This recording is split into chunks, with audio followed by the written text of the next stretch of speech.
Lebih jelas akan seperti apa upaya hukum Jessica setelah ia bebas bersyarat, sudah ada kuasa hukum Jessica Kumala Wongso, Firman Pangaribuan, dan ahli hukum pidana Universitas Pelita Harapan, Profesor Jamin Ginting.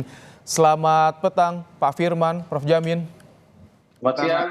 Mas Ibrahim. Baik, ini sebelum bicara soal upaya rencana PK nih, saya ke Pak Firman, ini perilaku seperti apa yang dilakukan oleh Jessica bisa sampai mendapatkan remisi hampir 5 tahun, Pak Firman? Iya, pertama-tama saya mau mengucapkan selamat sore dulu ya kepada Prof. Jamin, kepada Ibrahim dan kepada semua teman-teman pemirsa. Jadi kalau kita bicara masalah remisi, sebenarnya domainnya adalah dari Kemenkumham atau dari lapas ya. Namun demikian hari ini kita melihat fenomena bahwa Jessica Wongso membuktikan perbuatan baiknya selama ini sehingga mendapatkan remisi yang lumayan besar sehingga pada hari ini mendapatkan pembebasan bersyarat. Demikian. Iya, ini mendapatkan remisi terbanyak ketika momen apa nih, Pak Firman? Dapat infonya? Jadi itu merupakan akumulasi. Sekali lagi kalau bicara detailnya mungkin boleh juga ditanyakan langsung. Tapi yang kami ketahui memang akumulasi dari remisi-remisi selama Jessica berada di lapas ya. Jadi ada 17-an, ada mungkin kebesaran agama, hari besar agama, Oke. dan sebagainya. Baik. Prof. Jamin, dengan banyaknya remisi yang diterima Jessica, apa yang jadi catatan Anda? Dan nanti batasannya seperti apa sih ketika sudah keluar saat ini, Prof. Jamin? Ya, tentu saya akan ini agak bertanya ya terkait dengan remisi dari Jessica ya, terlepas dari pokok perkara mengenai proseduralnya dulu.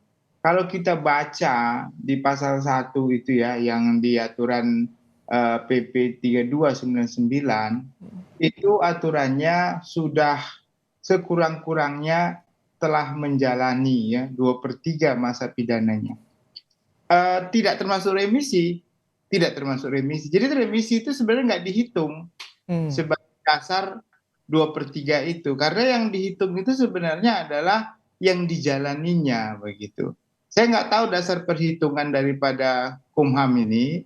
Kalau kita hitung 20 tahun, 2/3 dari 20 tahun itu mungkin sekitar 13 tahun lebih. Iya. Kalau hitungan 13 tahun lebih, dia menjalani masa hukuman baru 8 tahun, berarti kemungkinan besarnya remisi yang dia terima ini dijumlahkan juga dengan masa dijalani. Padahal kalau penafsiran terhadap ketentuan itu nggak seperti itu. Oh, baik.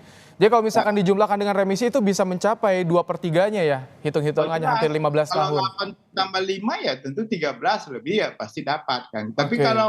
kalau menurut saya, mungkin saya salah atau bagaimana, tapi menurut penafsiran saya, yang remisi itu jumlahnya 2/3 dari yang dijalani. Yang dijalani artinya benar-benar dijalani di masuk penjara itu. Nah, kalau dia 2016 sampai sekarang 8 tahun. Iya.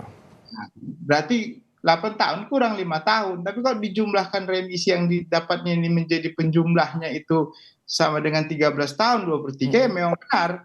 Tapi apakah benar remisi itu dijadikan dasar untuk pembebasan bersyarat? Kalau penafsiran saya terhadap PP itu nggak begitu. Nah, Oke. ya. Jadi masyarakat biar paham dulu. Silakan tanya itu Kumham itu gimana cara menghitung sebenarnya begitu loh. Oke, dari Bapak Senat. Nah, kalau jadi limitasi ketika sudah bebas bersyarat itu apa saja yang tak boleh dilakukan dan wajib dilakukan, Prof. Jamin? ya sebenarnya bebas bersyarat itu dia itu posisinya nggak ada dalam tahanan, tapi di luar ya, di luar tahanan. Jadi tetap dalam kontrol, under control by lembaga pemasyarakatan. Dan biasanya itu harus dikawal. Dan semua tindakan hukumnya, contohnya dia mau pergi ke luar negeri, dia mau kemana, dia harus mendapatkan izin dari pengawasan dari lembaga pemasyarakatan, begitu. Maka diwajibkan untuk wajib lapor. Itu formilnya, tertulisnya ya. Tapi realitanya di lapangan saya lihat nggak seperti itu juga gitu ya. Banyak juga orang yang nggak perlu izin dan segala macam. Kalau wajib lapor ya tentu wajib lapor, hadir, tanda tangan karena kan ada begitu. Baik, Pak Firman, bicara soal Ya. rencana upaya PK ini bagaimana, sejauh mana persiapannya saat ini tim kuasa hukum, Pak Firman?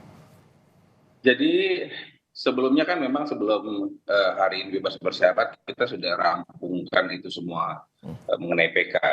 Namun karena hari ini beliau mendapatkan bebas bersyarat, maka kita lagi akan diskusikan kembali dengan Jessica Wongso dan keluarga untuk rencana PK-nya. Jadi untuk PK-nya sendiri mungkin nanti kita akan lakukan rilis sendiri supaya lebih jelas setelah mendapatkan konfirmasi dari Jessica Wongso dan keluarga. Demikian. Tapi dari tim kuasa hukum kalau novum bukti baru ini sudah ada, kisi-kisinya sudah mendapatkan atau bagaimana? Sudah dikumpulkan atau bagaimana? Tentu seperti yang tadi saya sampaikan bahwa sebenarnya sebelum adanya bebas bersyarat hari ini kita sudah membuatkannya. Jadi sudah ada novum yang kita siapkan. Namun tentu setelah hari ini kan kita harus diskusi dulu dengan keluarga kan, Jessica Wongso juga bagaimana rencananya dan seperti apa. Jadi setelah terkonfirmasi baru mungkin kita bisa menyampaikan hal tersebut. Oke, Prof. Jamin, dengan klaim ada novum yang sudah dimiliki oleh tim kuasa hukum, bagaimana Anda melihat celah hukum upaya PK dari tim Jessica ini? Karena dulu pernah PK tapi juga ditolak oleh Mahkamah Agung. Ya, dalam konteks pidana sekarang, putusan MK boleh melakukan PK lebih dari 1 kali. Asalkan novumnya itu benar-benar novum yang menentukan. Dan PK itu tidak mengurangi masa hukuman. Ataupun tidak juga artinya menambah masa hukuman. Mengurangi bisa, ya, tapi tidak bisa menambah. Bahkan bisa membebaskan begitu. Yang penting novum yang didapatkan itu belum pernah digunakan dan sangat menentukan jika ada novum itu sebelumnya dalam persidangan tersebut. Nah itu perlu ditekankan di poin itu. Nanti sama seperti kita lihat, cuma kalau kita lihat kasus Vina kan ada PK yang memeriksa semua, seakan-akan perkaranya juga pokoknya akan diperiksa juga begitu. Nah ini juga bisa jadi kejadian kayak kasus seperti itu juga, tergantung Bang Oto juga ini. Kalau Bang Oto mau menghadirkan para ahli, para fakta, ya kita ramaikan juga begitu, bisa biar nanti kita buka lagi kasus dari awal lagi seperti itu. Pak Firman, tadi Anda bilang masih menunggu soal kepastian, tapi tadi kalau disinggung soal kriteria novum yang disebutkan oleh Prof. Jamin, soal baru belum pernah diperlihatkan di persidangan, ini sudah memenuhi kriteria bagi kuasa hukum? Ya, jadi tentunya novum itu adalah suatu bukti yang sebenarnya ada pada saat itu, namun tidak atau mungkin belum dikeluarkan. Belum dikeluarkan. Ini didapatnya kapan sih, Pak Firman, novum ini? Apakah dalam bentuk dokumen atau kesaksian atau apa, Pak Firman? Halo? Tampaknya sambungan audio kami, audio visual kami dengan Firman Pangaribuan terganggu, ada gangguan sinyal tampaknya. Prof. Jamin, nah kalau bicara soal PK ini karena 2023 akan mengajukan PK berencana, tapi mundur nih sampai 2024. Kalau Anda melihat ini nanti kasusnya bagaimana ketika akan PK, tapi Jessica sendiri sudah bebas bersyarat nih? Ya itu nggak menjadi masalah. Jadi kalau sudah bebas bersyarat, artinya kan dia sedang menjalani masa hukumannya, bukan bebas sebebas-bebasnya, bukan bebas murni ya, masih bebas bersyarat.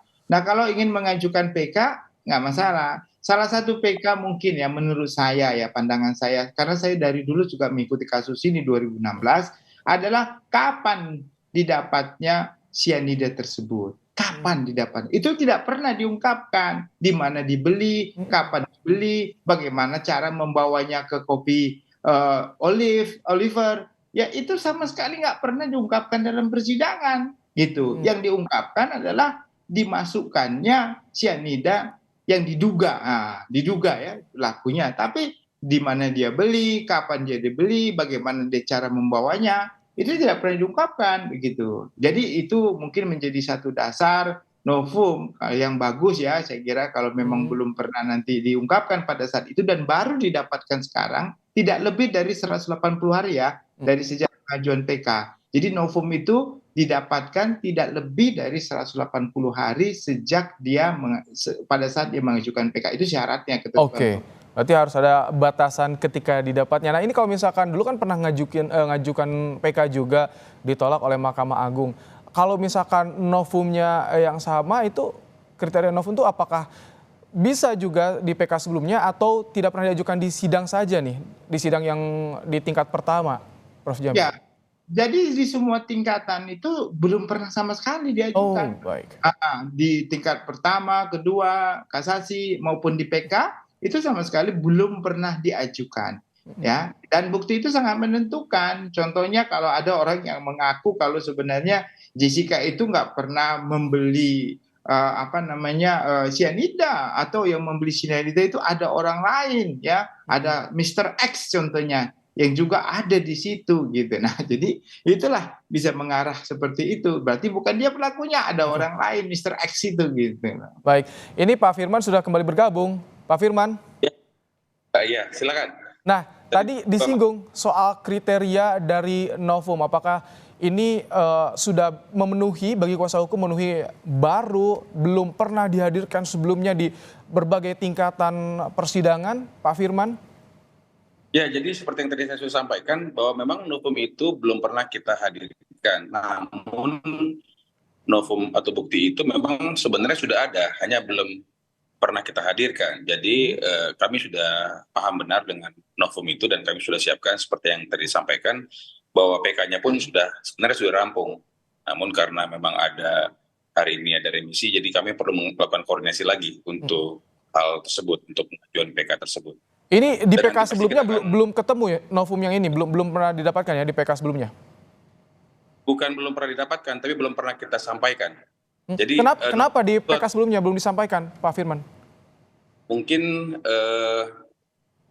hal-hal tersebut baru kita analisa, kemudian kita coba pelajari dan kita coba bandingkan dengan pengajuan-pengajuan yang sebelumnya dan yang nantinya kita akan sampaikan pada PK yang kita akan lakukan ini. Ini sedikit gambaran dalam bentuk dokumen, kesaksian, atau bukti, atau apa, Pak Firman? Jadi saya pikir nanti itu kita akan sampaikan karena tentu kan tergantung dari klien ya, tergantung dari Jessica dan keluarga seperti apa. Kalau memang nanti mereka sudah terkonfirmasi itu, tentu kita akan sampaikan ke publik juga nanti. Ada sisi tersendiri mengenai itunya. Ya biasanya kan kalau novum ini berarti novum yang kuat nih yang disiapkan. Biasanya kalau yang kuat harusnya dikeluarin di awal nih untuk jadi kartu asnya. Biasanya seperti itu ya Pak Firman ya? Tinggal kita tunggu dulu dari mereka. Kalau memang dari Jessica dan keluarga memang akan melakukan hal itu, tentu sampaikan. Demikian. Oke, tapi ini kan sudah bebas bersyarat. Bagi Jessica nanti esensinya bagaimana dengan mengajukan peninjauan kembali ini? Jadi kalau upaya hukum kan sebenarnya tidak ada relevansinya dengan perbuatan baik yang dilakukan Jessica sehingga Jessica mendapatkan remisi ya, mendapat syarat. Jadi itu sih sebenarnya sejalan aja ya, nggak ada hal yang berlawanan dan tentu kami juga akan melakukan analisa terhadap hal-hal yang diperbolehkan di dalam rangka bebas bersyarat ini. Demikian. Oke, Prof. Jamin, tadi ada beberapa pertimbangan yang disampaikan oleh tim kuasa hukum Jessica Kumala Wongso soal PK dianalisis. Artinya cukup lama nih dianalisisnya, pengujiannya untuk PK di internal sendiri. Bagaimana Anda melihat celahnya? Karena PK sudah dilakukan, pernah ditolak juga. Ya, jadi kalau novum itu paling lama 180 hari sejak mundur pengajuan PK, itu syaratnya. Jadi kalau ada bukti baru tapi nggak pernah diajukan, sudah lewat 180 hari, karena nanti orang yang mendapatkan PK itu, novum itu apakah bentuknya surat, apapun itu, dia akan disumpah. Kapan Anda dapatnya? Di mana Anda akan dapatnya? Bagaimana cara Anda mendapatkannya? Nah, itu akan ditanyakan seperti itu. Kalau sudah lewat 180 hari sejak pengajuan PK, itu tidak bisa jadi novum namanya, begitu ya. Itu syarat pertama. Syarat yang kedua, novum itu harus ya memiliki nilai yang signifikan. Nah, kalau itu kan nanti penilaian dari hakim MA-nya ya, Mahkamah Agungnya. Ada signifikan nggak dengan kasus? Kalau nggak ada cuma kertas-kertas biasa aja, nggak punya signifikan, itu bukan novum namanya Oke, begitu. baik. 180 hari batasannya, apakah ini masuk dalam rentang waktu yang disyaratkan sebagai novum? Nanti kita akan bahas di segmen berikutnya, Pak Firman, Prof. Jamin. Baik, baik, terima kasih. Oh, tampaknya kita buat panjang durasi di segmen ini tampaknya agak lebih jelas. Kita dipanjangkan di satu segmen saja ternyata. Jadi bagaimana? Apakah masuk 180 hari ini, Pak Firman? Jadi tentu kami tadi sampaikan sudah rampung, sudah sesuai dengan undang-undang yang berlaku. Jadi kita akan lakukan itu sesuai dengan nanti koordinasi dan konfirmasi dari Jessica dan keluarga. Jadi intinya sudah siap. Tinggal nanti menunggu dari mereka apakah karena bebas bersyarat ini tetap akan dilakukan ataukah seperti apa, nanti kita akan sampaikan kemudian. Oke, baik kalau begitu. Terima kasih Pak Firman Pangaribuan, kuasa hukum dari Jessica Kumala Wongso, dan juga Prof. Jamin Ginting, pakar hukum pidana Universitas Pelita Harapan, telah bergabung bersama kami di program Kompas Petang sore hari ini.